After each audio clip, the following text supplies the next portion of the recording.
Students, आज के इस वीडियो लेक्चर में हम प्रैक्टिकल प्रॉब्लम नंबर 14 सॉल्व करेंगे। तो इसका एक्सप्लेनेशन स्टार्ट करने से पहले मैं आपसे रिक्वेस्ट करूंगी कि अगर अभी तक आपने मेरे चैनल को सब्सक्राइब नहीं किया तो प्लीज़ चैनल को सब्सक्राइब कीजिए एंड बेल आइकॉन बटन को प्रेस करना मत भूलिएगा, ताकि आपको मेरे लेटेस्ट वीडियो के नोटिफिकेशंस मिलते रहे।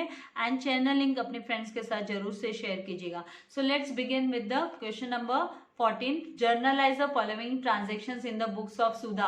सुधा की बुक में हमको जो नीचे ट्रांजेक्शन्स दिए हुए 4 ट्रांजेक्शन्स वो हमें रिकॉर्ड करना है, जर्नल एंट्रीज उसकी लिखनी है।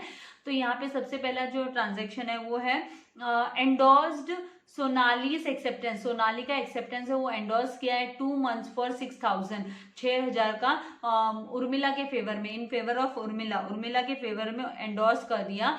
तो यहाँ पे एंड पेड कैश, और बाकी का कैश पे किया 3,500 का, 3,500 का कैश पेमेंट किया in full settlement of her account. मतलब यहाँ पे इसका मीनिंग क्या है कि है ना, सुधा को है ना पेमेंट करना था उर्मिला को। तो उर्मिला को पेमेंट करने के लिए सुधा ने क्या किया, उसके पास सोनाली का बिल रिसीवेबल था तो वो उसने उसको एंडोर्स कर दिया, उसको दे दिया 6,000 का बिल, वो दे दिया। उसी के साथ साथ है ना उसने है ना उर्मिला को है ना कैश पेमेंट भी किया 3,500 का। तो टोटल कितना हो गया, 6,000 प्लस 3,500, तो 9,500 हो गया। और वो किसने पेमेंट के लिए, तो उसको एक्चुअल में 10,000 उर्मिला को देना था, लेकिन 10,000 के बदले है ना सुधा उसको 9,500 में सेटलमेंट करी है, इन फुल सेटलमेंट। वो 9,500 में मतलब उसका सेटलमेंट हो गया। तो 500 रुपया क्या हो गया सुधा के लिए, सुधा के लिए 500 रुपया डिस्काउंट करके सुधा रिकॉर्ड करेगी क्रेडिट में, उसके लिए तो है ना ये फायदा हो गया सुधा के लिए। तो सुधा है ना इसकी जब जर्नल एंट्री लिखेगी तो उर्मिला से अकाउंट डेबिट, टू यहाँ पर बिल्स रिसीवेबल 6,000 का, एंड टू कैश अकाउंट यहाँ पर लिखेगी 3,500 का, एंड टू डिस्काउंट अकाउंट करके वो लिखेगी 500 का। तो इस तरीके से एंट्री यहाँ पर आएगी। नेक्स्ट जो सेकंड दिया है वो है discounted 2 months bill, 2 months acceptance, 2 महीने का जो एक्सेप्टेंस था वो डिस्काउंट करके लिया। और सूर्या का जो बिल था फॉर 7,800, 7,800 के लिए with bank eight 10% per annum, 10% per annum, मतलब 10% के डिस्काउंट का 10% के डिस्काउंट पर है ना 7,800 का बिल है ना वो डिस्काउंट करके लिया सूर्या का बिल सुधा ने। तो मतलब सुधा की बुक में सुधा लिखेगी कि बैंक अकाउंट डेबिट, क्योंकि उसका बैंक बैलेंस इंक्रीज हो जाएगा। बैंक के साथ डिस्काउंट करना मतलब उसने बिल बेच दिया बैंक को, तो बैंक उसको पैसा देगी, उसके बैंक के खाते में पैसा जमा हो जाएगा, तो बैंक अकाउंट डेबिट लिखा जाएगा। डिस्काउंट अकाउंट 10% का डिस्काउंट कैलकुलेट होगा 7,800 पे 2 महीने के लिए। तो वो डिस्काउंट 130 रुपए का जो यहाँ पे जो डिस्काउंट आएगा कैलकुलेट करने पे, तो वो डिस्काउंट हमको कैलकुलेट करके वो डिस्काउंट हमको दिखाना है डिस्काउंट अकाउंट डेबिट, क्योंकि डिस्काउंट है ना सुधा के लिए डिस्काउंट है ना लॉस हो गया, क्योंकि बैंक काट के देगी पैसा, तो है ना वो डिस्काउंट वो डेबिट में रिकॉर्ड करेगी। एंड 2 बिल्स रिसीवेबल यहाँ पर लिखा जाएगा 7,800 का। इस तरीके से एंट्री हमको लिखनी होगी। सारे कैलकुलेशंस में आपको बताने ही वाली हूँ, दिखाने ही वाली हूँ कैसे करना है आपको। देन सी है, इसमें है bank informed that Anuradha's acceptance, bank ने इन्फॉर्म किया कि अनुराधा का जो एक्सेप्टेंस था 4,800 का, जो विच वॉज डिस्काउंटेड, जो कि है ना सुधा ने डिस्काउंट करके लिया था, अनुराधा वाला, हाँ अनुराधा वाला एक्सेप्टेंस डिस्काउंट करके लिया था सुधा ने, वॉज डिसऑनर्ड, वो है ना डिसऑनर हो गया। And bank paid noting charges, और बैंक ने नोटिंग चार्जेस पे किए। तो इस केस में ना आपको कैंसिलेशन की एंट्री नहीं दिखानी है, आप डायरेक्ट हम है ना क्या करेंगे यहाँ पर, अब तो बिल तो मतलब यहाँ पे जो कैंसिलेशन की एंट्री ऑटोमेटिकली वो डिसऑनर की एंट्री बन जाएगी, क्योंकि अनुराधा है वो कौन है, डेटर है, वो सुधा की डेटर है, तो डेटर अब इंक्रीज हो जाएगा क्योंकि बिल तो डिसऑनर हो गया। तो अनुराधास अकाउंट डेबिट करके लिखा जाएगा, एंड टू बैंक अकाउंट यहाँ पे लिखा जाएगा, क्योंकि है ना बैंक को पेमेंट करना पड़ेगा सुधा को।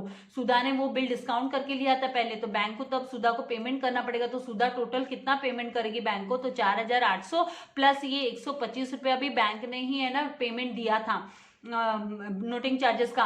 तो है ना 4,800 प्लस 125 करेंगे तो कितना हो जाएगा, 4,925 रुपया है ना वो है ना टू बैंक करके सुधा अपने बुक में रिकॉर्ड करेगी। और ये 4,925 अब वसूली किससे होगी, तो ऑब्वियसली अनुराधा से होगी, क्योंकि अनुराधा की गलती से ना बिल डिसऑनर हुआ है, इसीलिए नोटिंग चार्जेस भी 125 रुपया लग गया। तो है ना अनुराधा के खाते में वो लिख देगी 4,925 रुपया करके सुधा रिकॉर्ड करेगी। देन नेक्स्ट यहाँ पे है कि पूजा डिसऑनर्ड पूजा ऑनर्ड, पूजा ने ऑनर किया हर एक्सेप्टेंस, उसकी जो एक्सेप्टेंस थी 16,400 की वो ऑनर कर दी, जो कि which was deposited into bank for collection, bank for collection के लिए गया हुआ था ये बिल, और ये ऑनर हो गया है बिल, मतलब ऐसे हमको इंस्ट्रक्शन दी गई है। तो इसकी जो जर्नल एंट्री पास होगी सुधा की बुक पे, मतलब सुधा का जो बैंक बैलेंस है वो इंक्रीज हो जाएगा।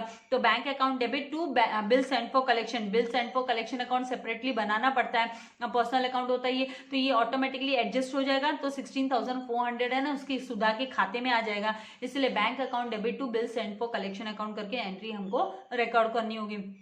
तो इस तरीके से सारे ये जो चारों ट्रांजैक्शन है वो है ना सुधा की बुक में रिकॉर्ड करने। तो मैंने आप लोगों के लिए जर्नल एंट्री का फॉर्मेट रेडी रखा है, तो आपका ज्यादा टाइम भी वेस्ट नहीं होगा। तो आइए हम 1 बाय 1 हर एक ट्रांजैक्शन को रिकॉर्ड करते हैं। इन the books of Sudha journal entries हमको पास करनी है। तो यहाँ पर सुधा की बुक में सबसे पहला जो ए ट्रांजैक्शन है, ए ट्रांजैक्शन में क्या एंट्री आएगी कि है ना उसने ना सोनाली का जो एक्सेप्टेंस था वो है ना एंडोर्स कर दिया, उर्मिला को दे दिया, ठीक है। और साथ ही में है ना उसने कैश भी दे दिया उर्मिला को। उर्मिला का बिल कितने का था? 10,000 का बिल। तो यहाँ पे मैं आपको दिखा देती हूँ कि उर्मिला का जो बिल था, मतलब उसको जो एक्सेप्टेंस उर्मिला को जो इसने एक्सेप्टेंस दी थी सुधा ने, सुधास एक्सेप्टेंस, ये सुधास एक्सेप्टेंस है। तो सुधास एक्सेप्टेंस टू उर्मिला वो ₹10,000 की थी। कितने? ₹10,000 की, 10,000 की एक्सेप्टेंस थी। तो उसके बदले में अभी ये क्या कर रही है उर्मिला को कि उसने है ना सोनाली का जो बिल है, जो पेमेंट करना है फेवर में उर्मिला को पेमेंट करना है। तो उसके लिए उसने क्या किया, सोनाली का जो 6,000 का बिल है वो एंडोर्स कर दिया, एंडोर्स्ड सोनालीज बिल। कितने का? ₹6,000 का, ठीक है। और फिर है ना, और उसने क्या दिया, और उसने कैश दे दिया। किसने? सुधा ने, और कैश दे दिया।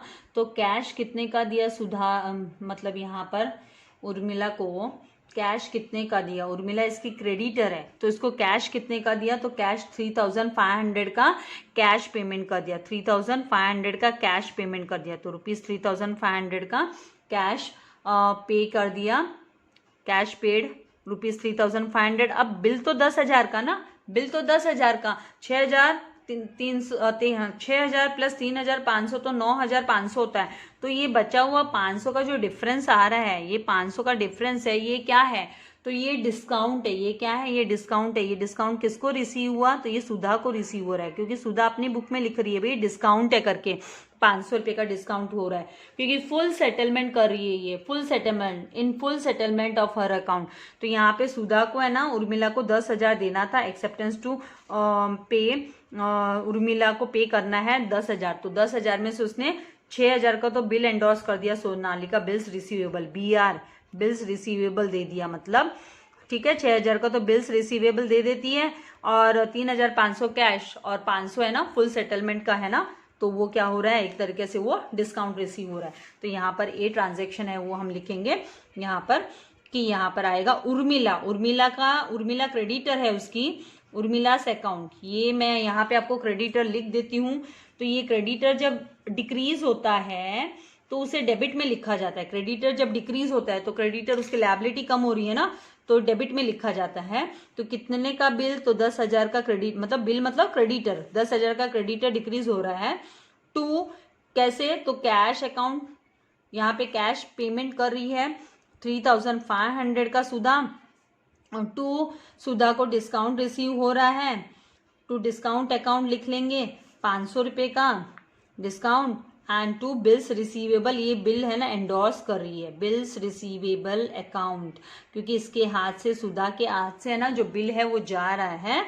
तो बिल्स रिसीवेबल अकाउंट, ये बिल किसका है, किसकी एक्सेप्टेंस है ये बिल? ये सोनाली का बिल है ना, सोनाली का बिल है ना, ये दे रही है, एंडोर्स कर रही है, सोनालीज बिल एंडोर्स्ड, ये एंडोर्स कर रही है 6,000 का। तो इस तरीके से आपको एंट्री लिखनी है। फिर नरेशन में आपको लिखना है बिंग सुधास एक्सेप्टेंस, सुधा का जो एक्सेप्टेंस था वो सुधा क्या कर रही है, जो यहाँ पर सोनालीस एक्सेप्टेंस, सोनाली का जो एक्सेप्टेंस है वो सुधा क्या कर रही है, दे रही है। तो यहाँ पे हमको लिखना है being Sonali's acceptance,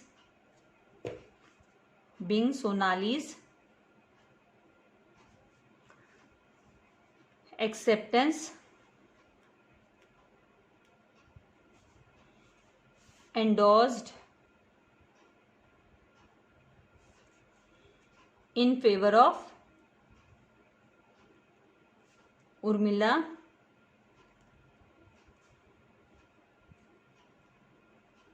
and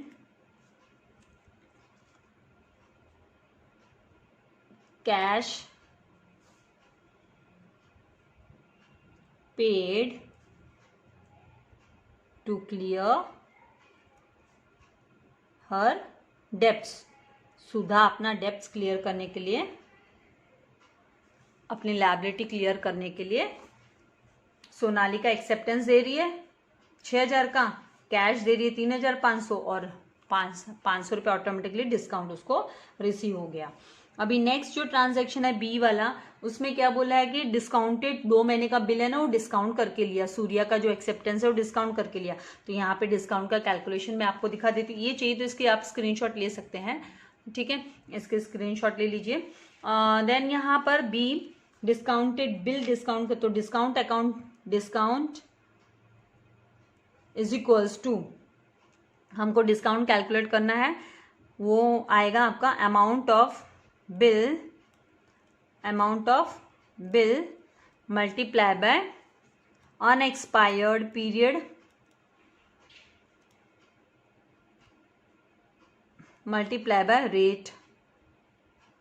rate जो दी होती है, रेट ऑफ यहाँ पे जो डिस्काउंट है वो रेट ऑफ डिस्काउंट। तो बिल है वो 7,800 का है, तो यहाँ पे लिखेंगे 7,800 multiply by unexpired period 2 months का बिल, क्योंकि और कोई डे इन्फॉर्मेशन नहीं दी, इसका मतलब 2 महीने का बिल है। तो 2/12 मल्टीप्लाई बाय रेट है वो है 10%, तो 10/100 लिखेंगे हम। यहाँ पे 2 1s are 2, 2 6 are 12, ठीक है। This 0 will get cancel with this and this will get cancel with this. अब यहाँ पे 6 1s are 6 करेंगे, तो 6 1s are 6 आ गया एंड 6 3s are 18 एंड यहाँ पे 0, तो 130 का क्या है वो डिस्काउंट ये कैलकुलेट हुआ है। तो अभी आपका जो एक्चुअल जो अमाउंट है ना, बैंक में अमाउंट कितना आएगा, कितना बैंक बैलेंस इंक्रीज होगा, तो ये बैंक बैलेंस इंक्रीज्ड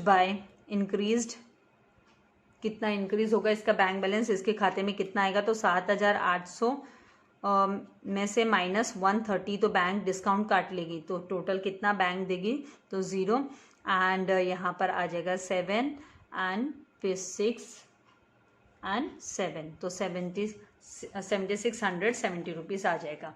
तो आपको चाहिए डिस्काउंट की, और ये बैंक में आप कितना दिखाओगे, तो वो 7,670 का आप स्क्रीनशॉट ले सकते हैं। यहाँ पे हम लिखेंगे बैंक अकाउंट, भी जो ट्रांजैक्शन है वो रिकॉर्ड करेंगे बैंक अकाउंट, क्योंकि बैंक बैलेंस इंक्रीज हो रहा है।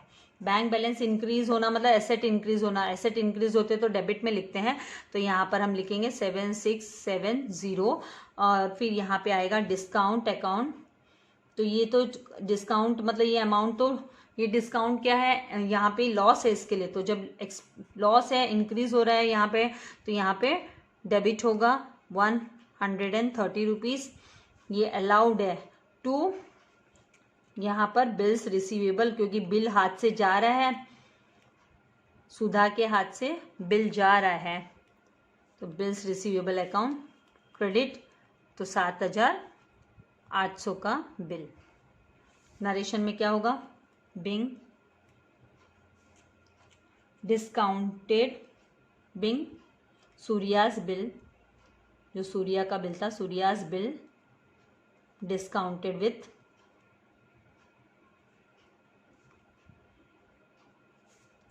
Bank at the rate of 10% per annum, ठीक है।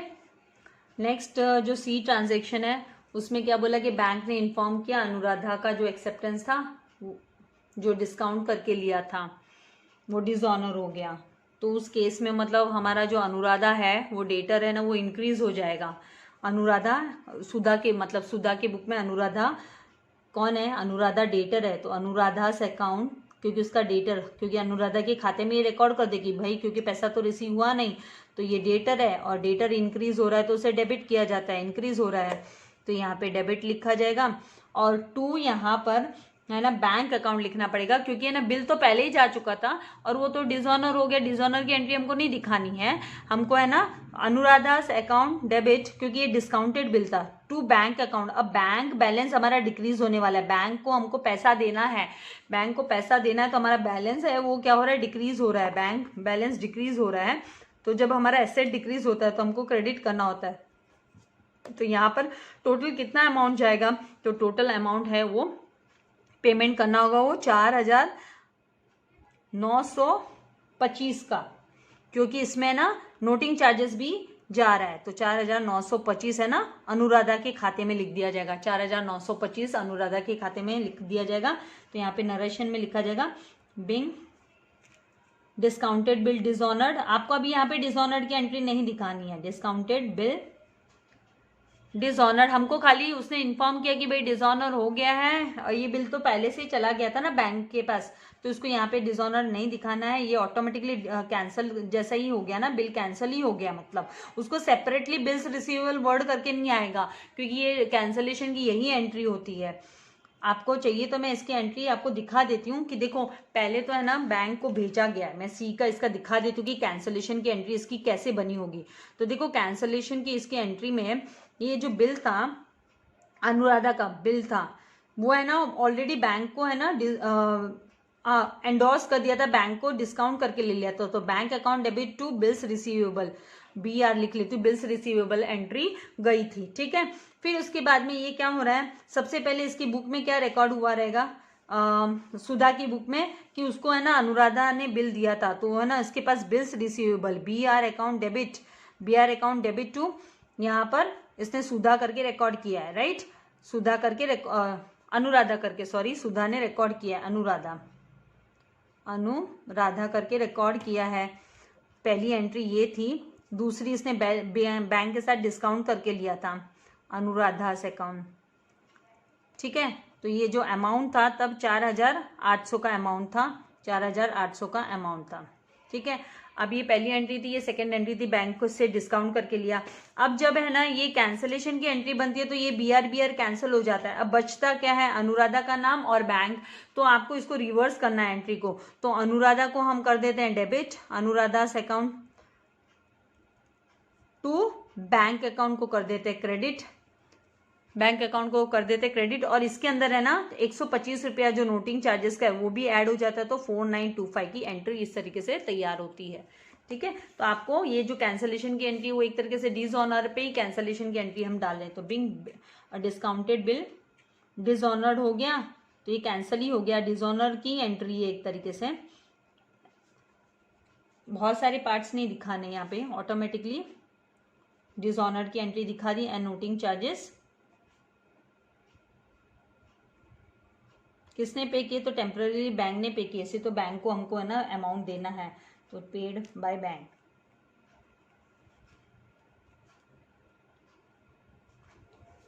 नेक्स्ट जो लास्ट है ट्रांजैक्शन वो डी ट्रांजैक्शन, आपको चाहिए इसके स्क्रीनशॉट ले सकते हो, आप इसकी भी ले सकते हो आपके अंडरस्टैंडिंग के लिए। यहाँ पे अभी डी जो ट्रांजैक्शन है उसमें ना जो डिसऑनर हो गया, सॉरी पूजा का जो ऑनर्ड हो गया, पूजा का जो एक्सेप्टेंस था वो ऑनर्ड हो गया, बैंक में डिपॉजिट किया था कलेक्शन के लिए, बैंक को कलेक्शन के लिए दिया था, तो ऑनर्ड हो गया, तो ऑनर्ड हो गया मतलब बैंक बैलेंस इंक्रीज हो गया सुधा का, तो यहाँ पे बैंक अकाउंट डेबिट कितने का बिल था, तो यहाँ पर सिंपल एंट्री एकदम 16,400 का, to bill send for collection, क्योंकि बिल सेंड फॉर कलेक्शन को हम क्लोज कर रहे हैं खाते को, तो bill send for collection account, ये बिल कहाँ चला गया था, कलेक्शन के लिए भेजा था बैंक को फॉर कलेक्शन अकाउंट, तो हमारे सुधा ने अपने खाते में लिख के रखा रहेगा ना कि भैया ना कलेक्शन के लिए भेजा हुआ है 16,500 का बिल, तो खाते में वहां पे रिकॉर्ड हो जाएगा कि बैंक में बैलेंस इंक्रीज हो गया, क्योंकि पूजा का जो बिल था वो ऑनर्ड हो गया, तो यहाँ पे बिंग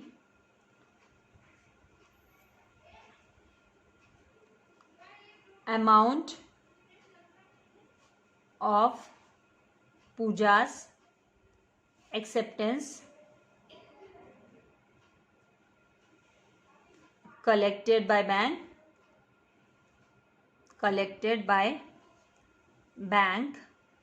and यहाँ पे बैंक आएगा and credited to our account and credited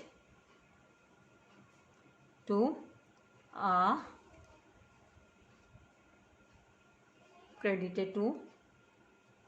bank account. इस तरीके से आपको लिखना है। आई होप आपको कॉन्सेप्ट क्लियर हो गया। इसका स्क्रीनशॉट ले सकते हैं आप। वीडियो को अपने फ्रेंड्स के साथ जरूर शेयर कीजिएगा एंड चैनल को सब्सक्राइब नहीं किया तो चैनल को सब्सक्राइब कीजिए। आपको इसके लिए कोई पेमेंट नहीं करना है, हमको है ना कॉमर्स एकेडमिया की फैमिली को ग्रो कराना है, तो आपको चैनल को सब्सक्राइब करना है और ताकि आपको लेटेस्ट वीडियो के नोटिफिकेशन भी मिलते रहे। Thank you very much. God bless you all dear students.